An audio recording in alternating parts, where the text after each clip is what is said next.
Warhammer, el fin de los tiempos. Libro 1. El retorno de Nagast, por Josh Reynolds.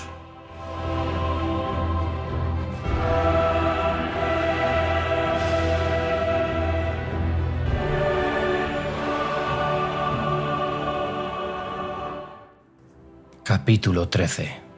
Guarida Mordkin, los reinos fronterizos. «Las cosas muertas te han seguido», espetó el señor de la guerra Feskit. Era viejo para tratarse de un Skaven, y su pelaje era del color de la ceniza. Dio unos golpecitos en la empuñadura del cuchillo de hoja ancha y filo dentado que estaba clavado en la tarima sobre el que se asentaba su trono. Este era un trofeo adquirido en una fortaleza de los enanos asaltada unos años antes, y estaba lleno de almohadones y cojines confeccionados con cabello y barba de humanos, enanos y desafortunados Skavens. Feskit llevaba puesto un collar hecho con colmillos de orco, narices de goblin y orejas humanas, todos elementos obtenidos tras diversas batallas cuya victoria se atribuía. «Tú corriste y ellos te siguieron», pronunciaba cada palabra lentamente y dejaba que saliera de su boca como el cuchillo de un torturador que deslizaba sobre un cuerpo paralizado por el miedo. No, Snigrrak el leal vino a avisarte, oh poderoso Feskit», chilló Snigrrak. Se arrodilló ante el trono, con sus leales pieles de hueso situados muy detrás de él, y tendió las garras hacia Feskit con gesto implorante. «Quieren invadir nuestra guarida, oh el más perspicaz, nuestros túneles, el corazón de nuestra fortaleza, este lugar», continuó, agitando las garras en el aire. «El hecho de que me siguieran es secundario, es decir, no está relacionado con que yo saliera disparado para asegurarme de que no corrieras peligro, porque tú eres mi señor de la guerra y yo tu leal paladín». Lo cierto era que Snigrrak no tenía ni idea de si los muertos lo habían seguido.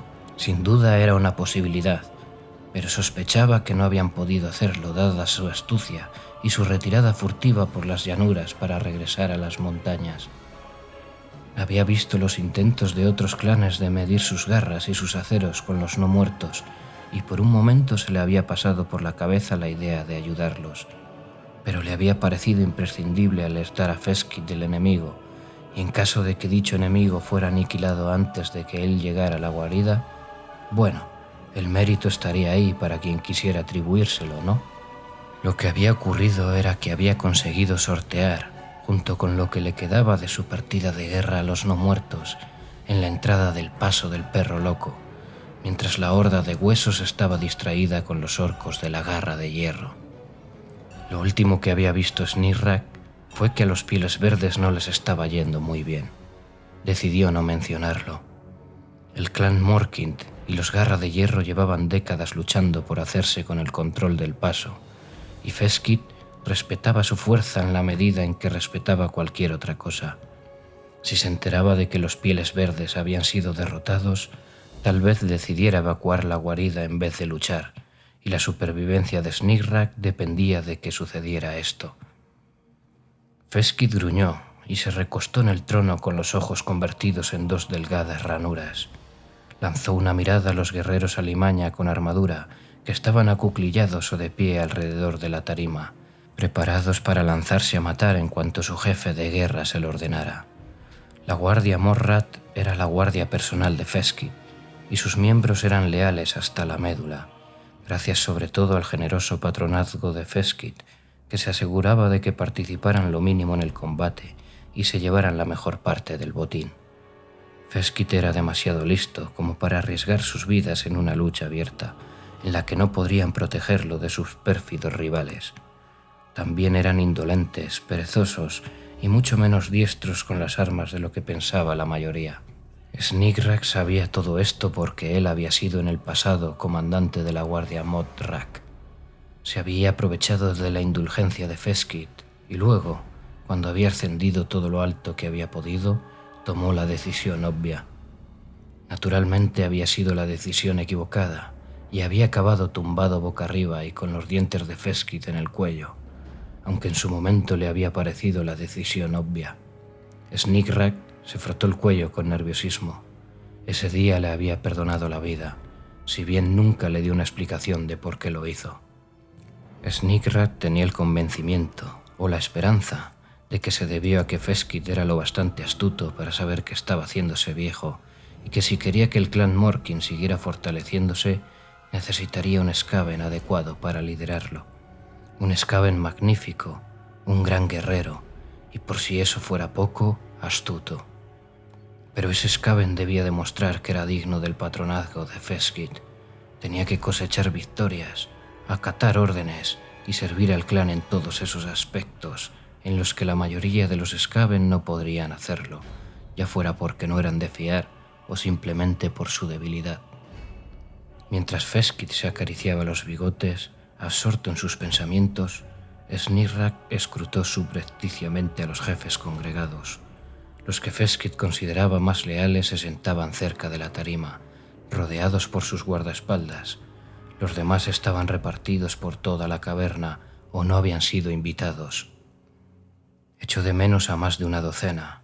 Algunos seguramente seguirían ocupados saqueando los reinos fronterizos. Eso lo alegró, pues aumentaba sus opciones. Había llegado el momento de que reclamara su lugar al lado del trono, si quería disponer de una oportunidad de desafiar por segunda vez a Feskit. Volvió a rascarse el cuello, a menos que Feskit ordenara ejecutarlo de inmediato. Un repentino y disonante estrépito de campana resonó por todas las cavernas, y Sneakrack supo que había intrusos en los túneles superiores. Una súbita sensación de alivio hizo desaparecer todas sus preocupaciones. Había elegido el momento oportuno para su regreso. Desde el techo abovedado de la caverna llegaron gritos agónicos a través de los numerosos conductos que perforaban la roca. Resonaron repetidamente por toda la caverna, y un murmullo de inquietud se propagó entre los jefes reunidos. Sneakrack, que muy a su pesar estaba bastante familiarizado con el enemigo que ahora se les echaba encima, comenzó a temblar ligeramente. Feskit lo miró con ferocidad y luego agitó una garra en dirección al grupo de esclavos encogidos a los pies de su trono. «Traedme la armadura y mis armas». Hizo un gesto a los corredores de alcantarillas, vestidos de negro, que merodeaban en las inmediaciones, esperando para trasladar los decretos de Feskit a todos los clanes menores que había dentro de su reino.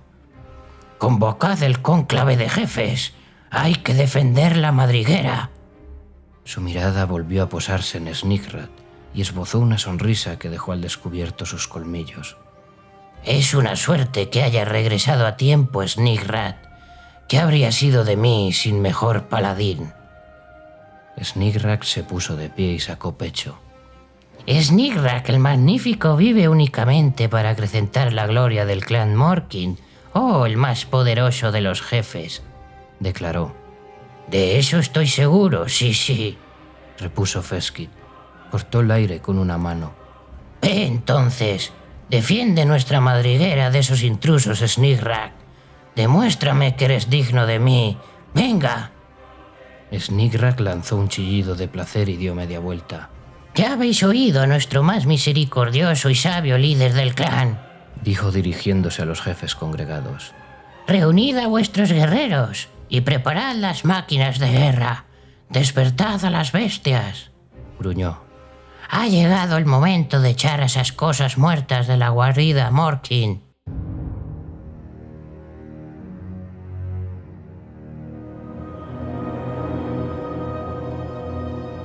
Quenelles, Bretonia.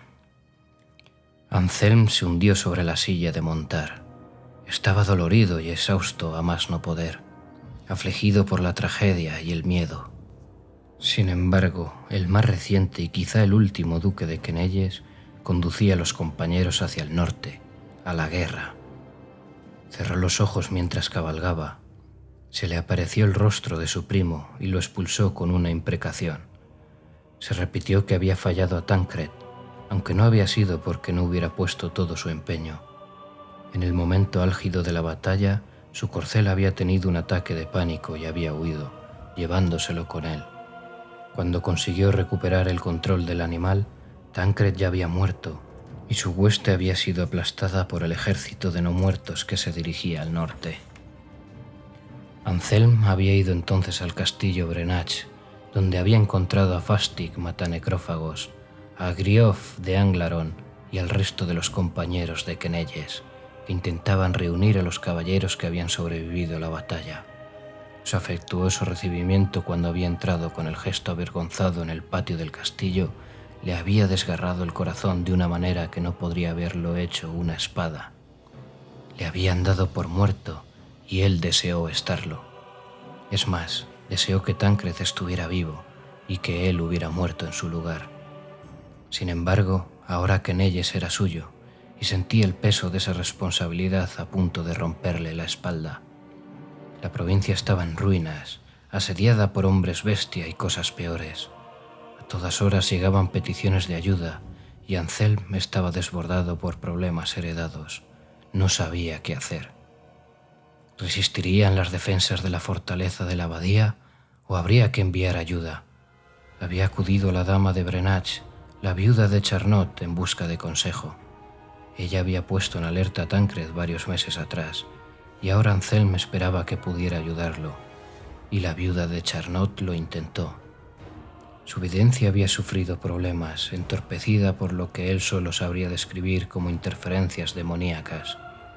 Anselm se puso a temblar sobre el caballo cuando recordó la manera con que la nítida agua del cuenco de evidencia se volvía oscura, como un nubarrón, y en las ondas aparecían unos rostros con expresión lasciva. En las piedras habían retumbado unos gritos atroces y las carcajadas de los dioses oscuros habían silenciado la voz de la dama. Cuando eso ocurrió, le habían hecho salir de la cámara de la vidente, quien le prometió encontrar una respuesta para él. Durante 3 días, la viuda de Charnot no probó bocado ni bebió una sola gota de agua. Su cámara se estremecía con los sonidos de la locura, risas extrañas, el ruido del frotamiento de piedras, nauseabundos olores que impregnaban el aire de los pasillos del castillo.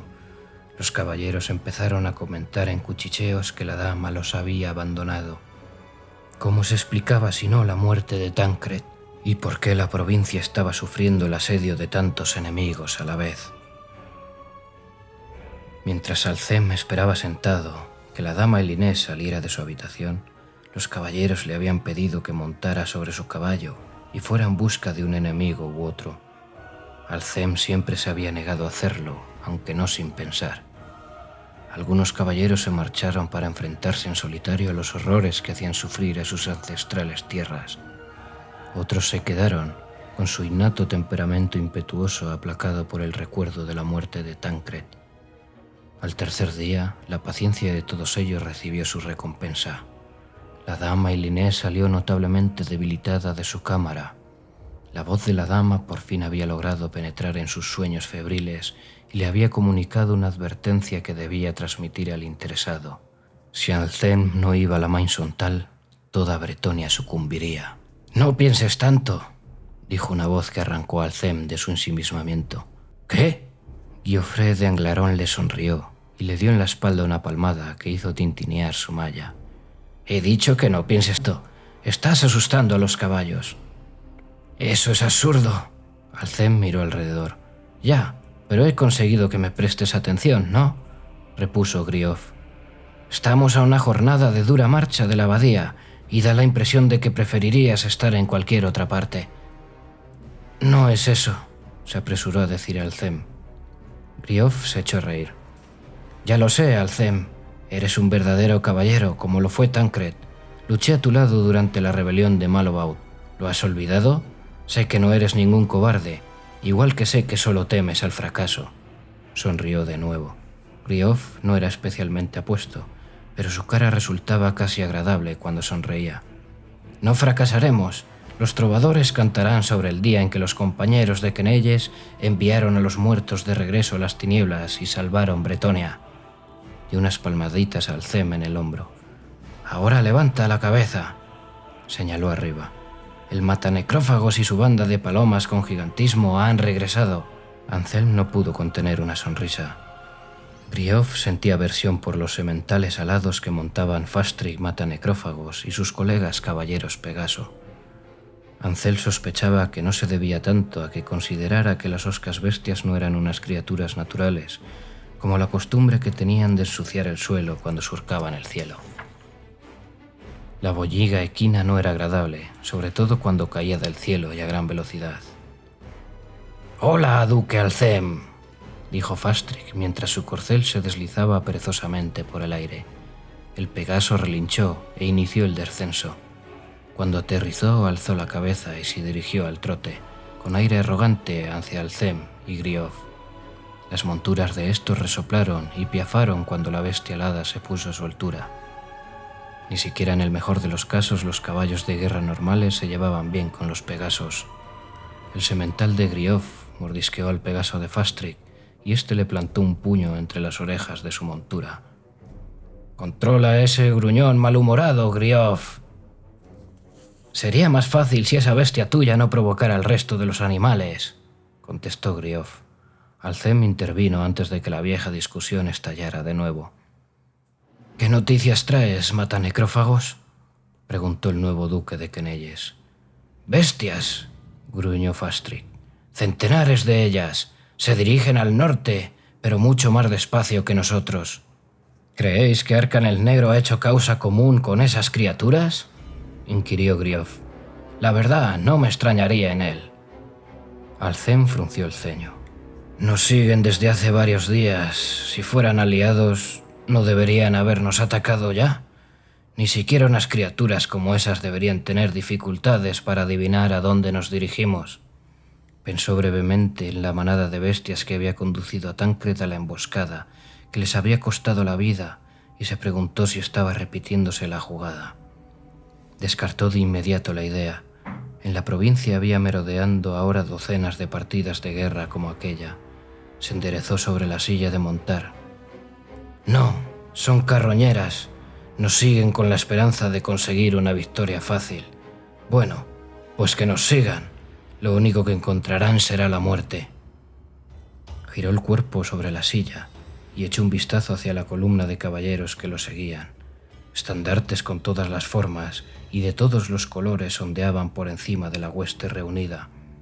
Los compañeros de Quenelles estaban formados por guerreros de todas las provincias y de todas las ciudades, y por un breve momento, Alcem sintió que volvía a la aflicción que le había ensombrecido el corazón desde la muerte de su primo Tancred. Sintió una mano en el hombro y miró a Fastrig. «Estaría orgulloso», murmuró el caballero de más edad, «como lo estamos todos. Los compañeros te seguimos a donde nos lleves, Alcem, duque de Quenelles». Anselm asistió bruscamente con la cabeza. «En ese caso, continuemos adelante. La abadía de la Main Soltán necesita defensores, y no permitiré que se diga que el duque de Quenelles no asumió sus responsabilidades». Espoleó a su caballo para ponerlo en marcha, seguido por Griov.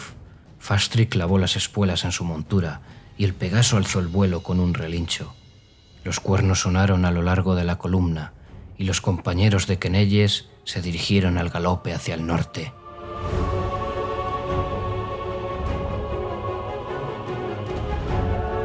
Abadía de la Main-Sontal, Bretonia. Theoderic de Brion soltó un gruñido de satisfacción cuando la línea de escudos se torció, pero no se rompió. «¡Aguantad, cerdos mugrientos!», dijo con voz retumbante mientras observaba cómo los campesinos resistían el avance de los no muertos. «¡Aguantad!». Los campesinos no le tenían aprecio, y él lo sabía, y lo aceptaba como cosa normal de su posición. Pero si no lo apreciaban, por lo menos lo temían, y cumplían su deber, temerosos del precio que tendrían que pagar si fallaban. Tancred, por si acaso el enemigo se presentaba en su ausencia, le había prevenido sobre el hecho de enfrentarse con él en una batalla abierta. «No es sencillo aplastar a los muertos», le había dicho, pero Tancred no había seguido su propio consejo, y ahora, si creía el mensaje que había enviado a su primo, su cuerpo era uno más en aquella horda que avanzaba a bandazos. Eso casi bastaba para llenarlo de dudas. El nuevo duque de Quenelles había enviado jinetes desde el castillo Brenach, donde estaba recibiendo los consejos de la dama Elinés, la viuda de Charnot. Los jinetes habían conseguido adelantarse a los muertos y le habían informado de la muerte de Tancred y de la intención de Alcelm de acudir a la Mainsontal en su ayuda con los compañeros de Quenelles. Alcelm le había aconsejado que se refugiara detrás de los muros de la abadía y que aguantara los ataques de los muertos, pero que en ningún caso saliera a enfrentarse con ellos en campo abierto. Un plan sensato, pues detrás de los muros la guarnición de la Mainsontal podría encomendarse a la magia de las 3 hermanas de Anchelous. Al pensar en el trío de damiselas se volvió hacia la muralla de escudos, donde se encontraban, vestidas de brillante damasco y pieles para protegerse del frío de la noche. Sabía poco acerca de ellas, pero lo que sabía no le gustaba. Era extraño tener 3 hijas elegidas por la hechicera Le Fay, como le ocurrió al pobre Ebroul de Mousillon, y aún más raro verlas después de que se produjera ese hecho. La reunión no había sido feliz, según se decía. Ebroul, desgraciado tanto en la suerte como en la familia, había elegido el bando equivocado en la guerra civil, y sus propias hijas lo habían matado. Aún así, Theoderic pensó que su magia sería muy útil en la inminente batalla. Dejando a un lado el consejo de Alcelm, Theoderic no tenía ninguna intención de esperar a que vinieran a rescatarlo. Para bien o para mal, era un hombre de tradiciones. No era de recibo temer las tinieblas ni evitarlas. Había que enfrentarse a ellas con la cabeza alta y aplastarlas con espada y lanza. Bajo su mando, la guarnición de la Mainsontal era más activa de lo que había sido jamás, incluso en los tiempos del padre de Tancred. Era más numerosa y nunca había contado con tantos hombres dentro de sus muros. Desde el mismo momento en que sus exploradores le habían informado de que se acercaba la hueste por las despejadas llanuras que se extendían ante la abadía que había jurado por los despojos de su honor proteger, supo que había llegado el momento que llevaba esperando desde que había perdido las tierras y los títulos de sus antepasados. Se le ofrecía una oportunidad de redención, una oportunidad para espiar las debilidades del cuerpo y de mente que habían mancillado el nombre de su familia. «Hoy es un día glorioso», dijo entre dientes. Theoderic paseó la mirada por los guerreros que lo rodeaban. La impaciencia estaba grabada en el rostro de todos, y sus caballos se movían con inquietud, tan ansiosos como sus jinetes por emprender la carga. Sabía que los caballeros que esperaban su señal en el flanco opuesto tenían la misma expresión. Se puso de pie sobre los estribos y levantó el hacha por encima de la cabeza. En el otro lado del campo, un cuerno hecho con el colmillo de un enorme wyrm emitió una nota que sonó como un aullido. Theoderic conocía aquel cuerno y al hombre que lo tocaba, Montgleim de Tresok, quien había matado al wyrm Catarax, de cuyo cuerpo sin vida había arrancado el colmillo que había convertido en su cuerno. Montgleim comandaba el flanco derecho, mientras que Theoderic se encargaba del izquierdo.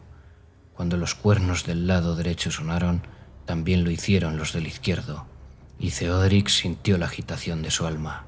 No era un hombre de discursos, ni de los que se daban con la intención de inspirar, ni de los de otra clase.